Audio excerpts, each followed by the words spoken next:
Bok ljudi, danas ću raditi na sebi mani piece tehniku, odnosno osvježiti svoju boju. Kao što možete vidjeti, ovaj prednji dio mi je već isvjetljen. Ovaj zadnji dio je zapravo prirodan i cijelo vrijeme sam osvježavao sa sinkom, odnosno sa tonerima svoju boju, ali sad se dogodio fakat veliki izrast, a sutra idem na svadbu. Poprilična ludnica nam je u salonu, pa eto ga, morao sam uzeti stvar u svoje ruke doma. Prednji dio ću dekolorirati sa novim Light Masterom. Uglavnom, novi Light Master je stvarno hit sa Bonder includedom, znači stvarno nam full štiti kosu. Ja sam inače dosta osjetljiv na dekolorant i uvijek kad bi se dekolorirao bi mi izbila neka alergijska reakcija, zato što sam alergičan na milion stvari. Ali evo ga, ovo je stvarno prvi proizvod sa kojim mi ne izbije nikakva alergijska reakcija i mogu se, ajmo reći, bezbrižno dekolorirati, makar nije da se prije nisam dekolorirao. Pomiješao sam ga 1:2,5 sa 9% oksidantom. Zašto sa 9%? Uvijek kada radim zapravo ovakve nekakve manje zahvate se odlučim na veći postotak oksidanta kako mi se brže dogodio taj proces. Kao što možete vidjeti, prvo mažem dio koji mi je bliži prethodno posvjetljenom dijelu, odnosno još ne idem uz korijen. Zašto?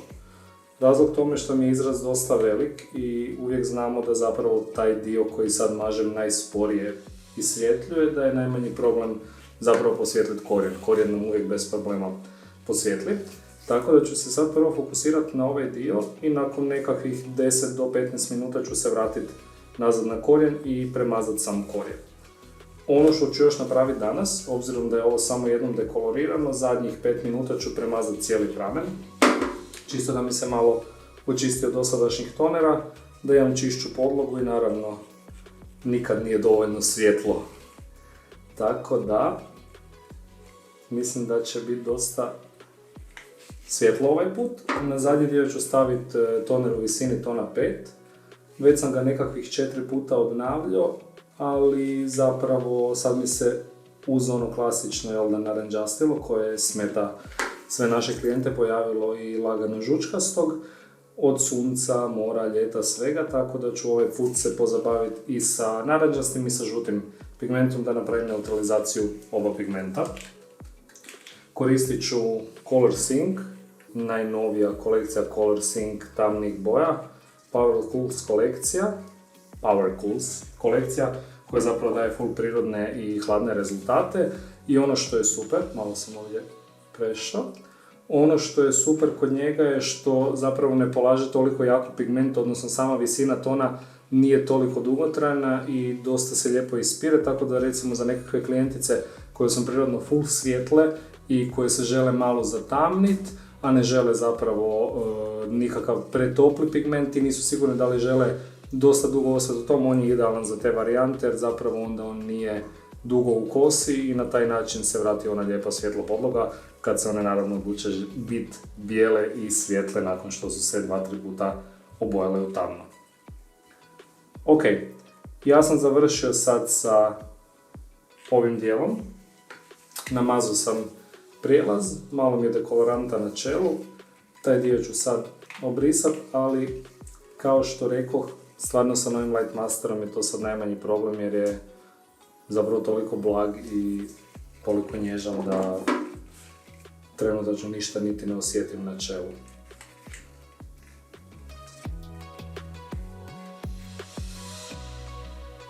Ok, 10 minuta nam je prošlo, kao što možete vidjeti ja sam odradio svoj homemade klimazon. Vidjet ćemo sad koliko nam je kosa posvjetlila.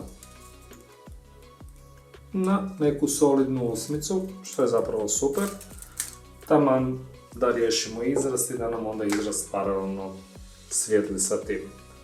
Ono što svi znamo zapravo nekako je najveći problem kad nam klijentice dođu sa velikim izrastom i kad zapravo onda taj izrast žele posvjetliti na naravno neku što hladniju nijansu, da on ne posvjetljuje jednako. I onda se uvijek borimo sa tim da to posvjetlimo, njima govorimo da moraju dolaziti češće, znači svakih mjesec do mjesec i pol maksimalno kada pričamo o bojanju blond kose od korijena, ali naravno nekad se dogode situacije kad je to nemoguće izvesti i onda zapravo dobijemo toliki veliki izrast i tu onda ja najčešće imam zapravo cijeli proces kao pramenova gdje odvajam sekcije koje stavljam u folije to sigurno traje nekakvih sat i pol i onda nakon toga se zapravo fokusiram na izrast. I u tom slučaju naravno to moramo više naplatiti jer potrošimo dosta vremena na taj tehnički dio i dosta materijala. Tako da stvarno klijentice moje ili naše od kojih god frizera koje gledate, kada vam kažemo da dolazite svakih mjesec do mjesec i pol dana na bojanje, stvarno dođite ako se bojete u blond boju, jer na taj način ćete spriječiti tu mogućnost da vam ostane tamnija crta zbog toga što vam zapravo vaše tijeme grije ovaj dio i do centimetar i pol uspije zagrijati. Sve ispod toga zapravo, odnosno iznad toga se ne događa i ostaje lagano žučkasto, tako da slušajte nas.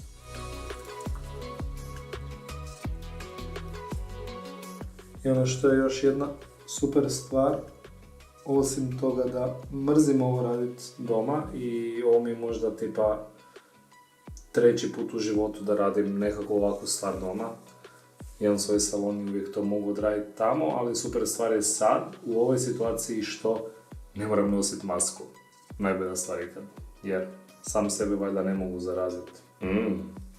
Krasno mi ovo čelo izgleda.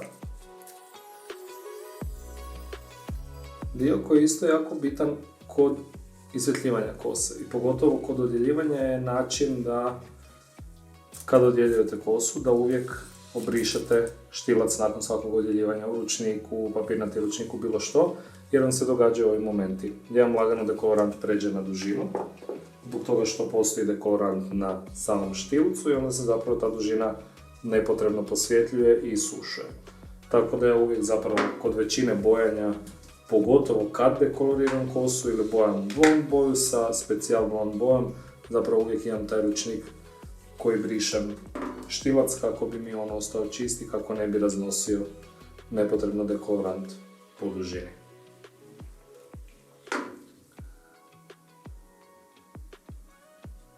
I definitivno smatram da bi svako od frizera, kako bi znao što se događa na glavi klijenta kada se kosa dekolorira, barem jednom u životu se treba dekolorirati. Ako ništa drugo, jedan dio, čisto da osjeti kolika je to patnja.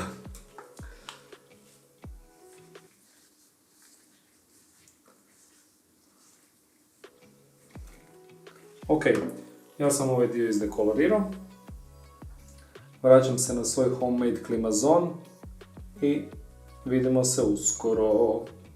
Ok, prošlo nam je pola sata. Ovo je, mislim, otprilike negdje pri kraju. Kao što možemo vidjeti, neka solidna 9 se dogodila. I ono što ću sad napraviti, još zadnjih 5 minuta, lagano kroz dužinu provući dekolorant kako bi mi se ostatak tonera sa dužine uklonio. Obzirom da radim, kao što sam već rekao, sa novim Light Masterom Bonder Included, onda zapravo nemam straha od toga da će mi se kosa na dužini oštetiti ili dodatno isušiti, zato što je stvarno toliko blag i odličan proizvod da ponekad imam potrebu nekom cijelu kosu samo malo sa njim proći kako bi se kosa zapravo nahranila. Što nismo baš navikli da se događa kod dekoloranata. 2020, šta da vam kažem. Ovo ćemo ostaviti sad još 5 minuta i nakon toga šamponiram jednom i nanosim toner. Svakako ću na ovaj zadnji dio staviti tamni, kao što sam već rekao, visinu tona 5. I to je to. Šiške su oprane. Ono što ću vam sad samo pokazati, čisto da vidite, znači kakva je boja na korijenu, kakva je na dužini. Kao što možete vidjeti, gore na korijenu je još lagano žučkasta, odnosno ostala nam je visina tona 9. To nam se događa u većini situacija kada dekoloriramo kosu, stoga je moja preporuka kada stavljate toner da ga uvijek stavite negdje u visini tona 9 na korijen. Zašto? Dogodit će nam se puno bolja neutralizacija, izgleda malo neozbiljno ovako s ovim šiškama, s ovim sigurno ozbiljnije. Dogodit će vam se bolja neutralizacija kose, a sama klijentica neće vidjeti taj ton tamniji u korijenu, ali će dugotrajnije biti zadovoljna i kosa će vam duže ostati zapravo one nijanse, odnosno onog refleksa koji ste stavili, koji želite, što je u većini slučajeva nekakav malo hladniji ili prirodniji refleks na kosi. Pokazat ćemo sad ovaj stražnji dio. Tu ima malo i ostataka ovog blond dijela, ali to nije ništa pretjerano bitno. Ok mi je da se i taj dio zatamni. Ono što možete vidjeti, zapravo da je ovaj zadnji dio na nekakvoj visini tona 7-8. Dosta je već hladan, obzirom da sam zadnje 2 puta stavio 5AA, koji je zapravo dupli ash pigment, odnosno dupli pepeljasti pigment. Ono na što ću se danas fokusirati da ću baciti i malo violeteša. Poanta je da zapravo boja bude što hladnija i što prirodnija. Obzirom da je već dosta hladna podloga, onda će taj violeteš ipak dati malo nekakvu prirodniju boju u odnosu na to da sam stavio samo 5AA. Eto ga, vidimo se uskoro, idem prat kosu i tonirati. Bok ljudi, frizura je gotova, rezultat je ovdje, vjenčanje je završilo, bilo je super, bio sam možda malo mamuran, ali nema veze. Uglavnom, ne znam koliko uspijevate vidjeti boju, ja ću se malo ovako približiti u ogledalo, pa ćete vidjeti u kameri. Znači, prednji dio sam lijepo posvjetlio, neutralizirao, dobio sam lagano nekakvu pearl blond nijansu, a stražnji dio sam uspješno zatamnio sa skroz prirodnim refleksom, tako da zapravo nema nikakvog naranđastva koje me smetali. Dobio sam taj kontrast između petice i desetke da zapravo više istaknem ovaj prednji manipis dio. Znam da sam radio doma, ne preporučam da to radite doma, pogotovo ako niste frizeri, nama frizerima je isto to jako teško napraviti, ali sam htio čisto s vama podijeliti koja je to nova tehnika, odnosno koji je to novi trend u 2020. Ja sam ga već lagano počeo raditi na nekim klijentima i prošle godine, tako da zapravo full se veselim što smo ovaj trend nekako plasirali na tržište i što je zapravo postao opće prihvaćen i opće tražen od strane svih klijenata, zato što sa nekakvom malom intervencijom i zapravo sa jako malo toga dobijemo super rezultat i super frizuru. Tako da, eto ga, hvala, stay tuned, vidimo se u sljedećem videu. Bog!